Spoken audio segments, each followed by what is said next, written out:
Dan lebih jauh lagi, ironisnya, Kementerian Pertahanan menjadi kementerian yang dibobol oleh hacker di 2023. Sebuah ironi, karena itu kita ingin mengembalikan, dan 700 triliun anggaran Kementerian Pertahanan tidak bisa mempertahankan itu, justru digunakan untuk membeli alat-alat alutsista yang bekas.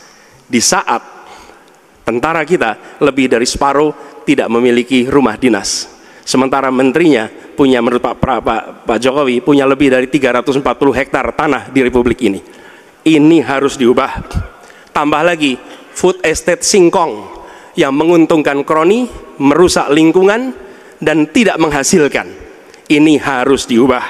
Kami akan memulai dengan kepemimpinan yang menjunjung tinggi etika, kepemimpinan yang mengandalkan data, informasi, kapasitas yang serius. Kita ingin Republik ini berperan di level global, dijaga secara serius untuk rumah tangga, untuk nasional, sehingga kewibawaan kita adalah kewibawaan berdasarkan kekuatan. Untuk itu kita butuh perubahan. Mungkin ada yang asal bicara tanpa data, ya kan? Mungkin didorong oleh ambisi yang menggebu-gebu sehingga tidak objektif. Saudara-saudara sekalian, saya sebagai Menteri Pertahanan berpegang kepada doktrin, kepada strategi nasional, dan semuanya adalah atas dasar kepentingan bangsa dan rakyat Indonesia. Terima kasih. Sebelum saya menjawab pertanyaan itu, saya mengklarifikasi tadi data yang meleset. Maaf Pak Prabowo, angkanya terlalu kecil. Bukan 320 hektar, tapi 340.000 hektar. Saya klarifikasi. Kemudian itu pun salah. Melanjutkan. Itu pun salah. Atas apa yang perlu saya sampaikan. Mas Anies, Pak Prabowo, jangan Pak Prabowo, Pak Prabowo, Pak Prabowo. Sekali lagi ya, saya berpandangan Pak Anies juga terlalu teoritis. Semuanya bagus, indah, tetapi yang nyata tentang masalah AI, cyber, teknologi tinggi dan sebagainya adalah sumber daya manusianya, awaknya. Saya begitu jadi menteri, saya membentuk 4 fakultas baru di bidang sains, teknologi, engineering, dan mathematics. Kita menyiapkan putra-putri kita terbaik. Itu salah satunya. Satu adalah perangkat lunak, satu adalah perangkat kerasnya. Dan itu salah satunya adalah seperti disampaikan terkait dengan sumber daya manusia. Persoalannya, kalau tadi disebut ada yang teoritis, ada yang kedua tidak dilaksanakan. Jadi selama 5 tahun ini, apa yang dikerjakan dalam mempertahankan sistem cyber kita? Mohon tenang. Justru di situ letak problemnya. Karena itu menurut kami, langkahnya investasi jangka panjang boleh, tapi manfaatnya itu baru dirasakan bisa 5 tahun, 10 tahun yang akan datang. Pertanyaannya hari ini dan kemarin apa? Dan itulah yang menjadi fokus kita. Segera siapkan sistemnya, segera siapkan orangnya, segera siapkan langkahnya.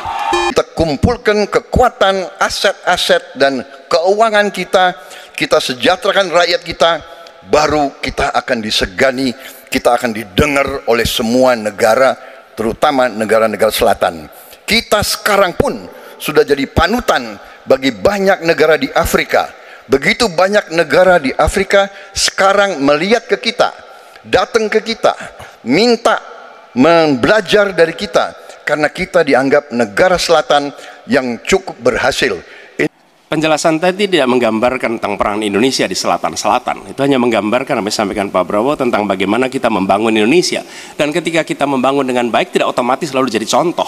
Yang harus dilakukan adalah seperti yang dilakukan ketika era Bung Karno pada waktu itu, Ali Sastroamidjojo. Apa yang dikerjakan? Merangkul semua.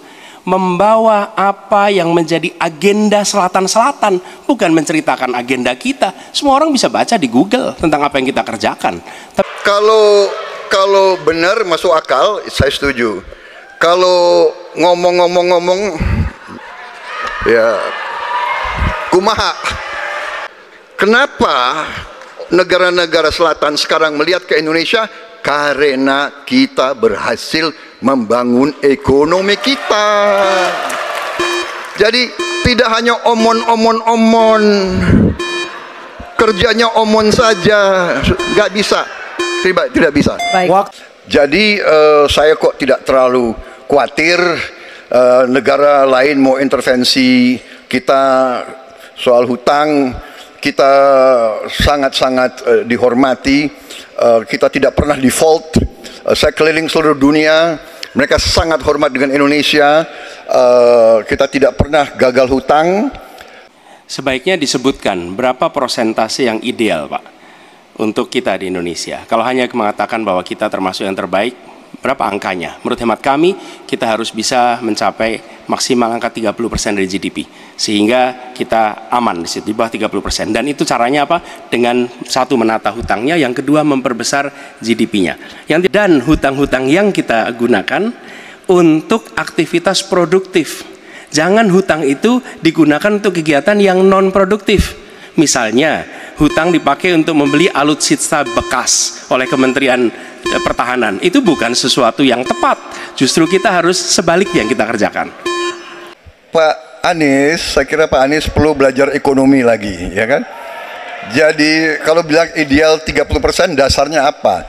Yang di bawah kita itu Arab Saudi, Rusia, pokoknya negara-negara yang punya sumber alam yang luar biasa. Kita berencana di dalam diplomasi ini melibatkan semua, diaspora dilibatkan, mahasiswa dilibatkan, mereka yang berada di luar diajak menjadi bagian dari diplomasi. Kemudian yang tidak kalah penting, kita ingin membangun rumah kebudayaan Indonesia di tiap-tiap region di seluruh dunia. Saya kira yang disampaikan Pak Anies masuk akal ya, walaupun memang itu bersifat normatif ya.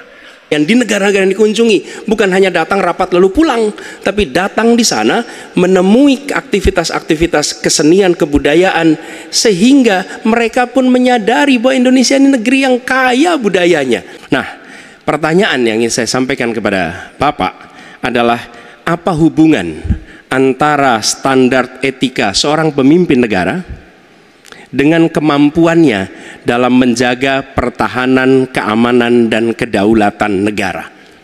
Hubungan dengan etik, benar.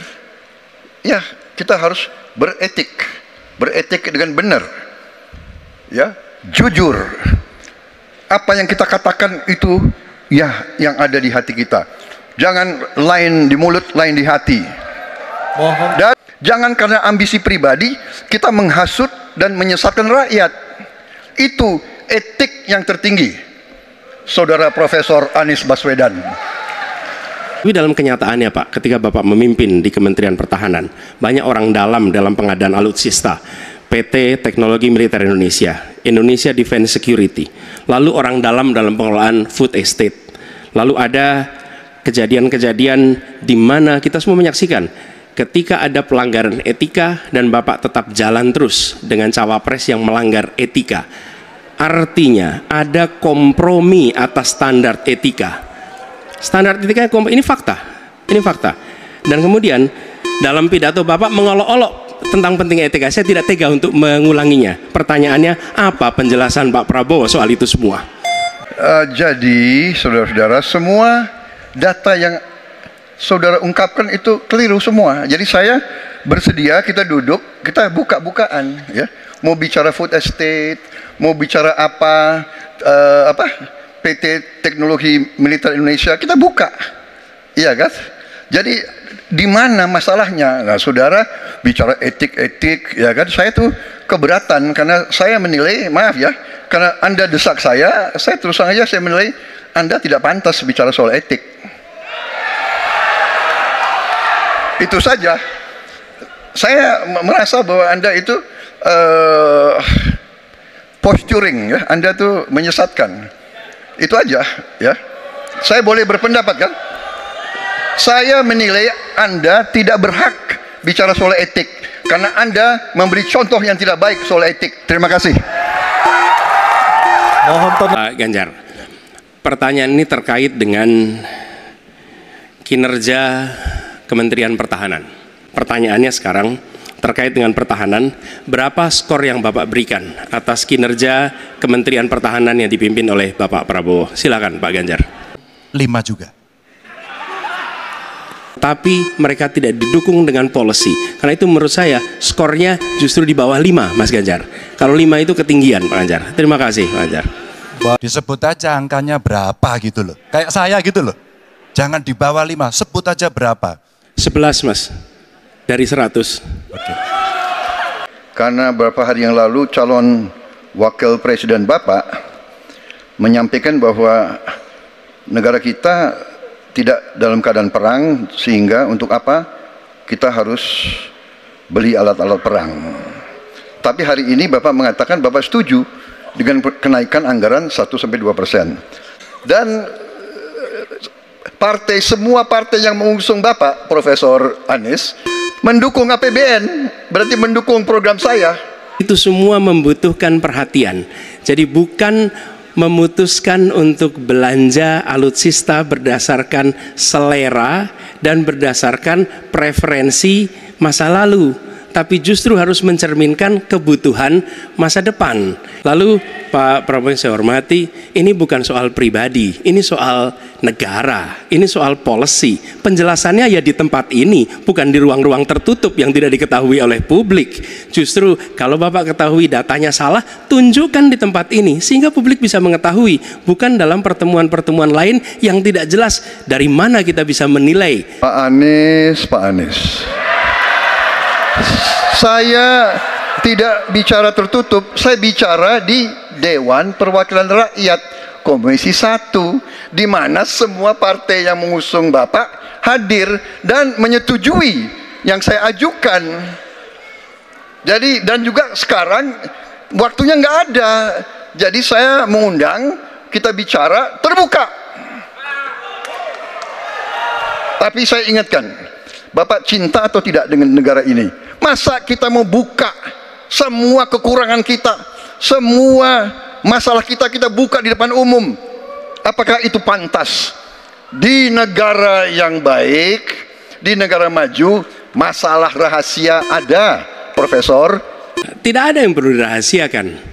Bapak Presiden menyampaikan, Bapak punya lahan lebih dari 340.000 hektar, sementara TNI kita, prajurit kita selebih dari separuh tidak punya rumah dinas. Itu fakta, tidak perlu dibicarakan secara tertutup. Itu kekurangan yang harus kita perbaiki. Dan ketika tadi Bapak mengatakan Bapak akan meningkatkan kesejahteraan, Pak, Bapak ini sudah Menhan selama 4 tahun, hampir 5 tahun, bukan calon Menhan. Jadi harusnya menunjukkan inilah yang sudah saya kerjakan, bukan mengatakan apa yang akan dilakukan.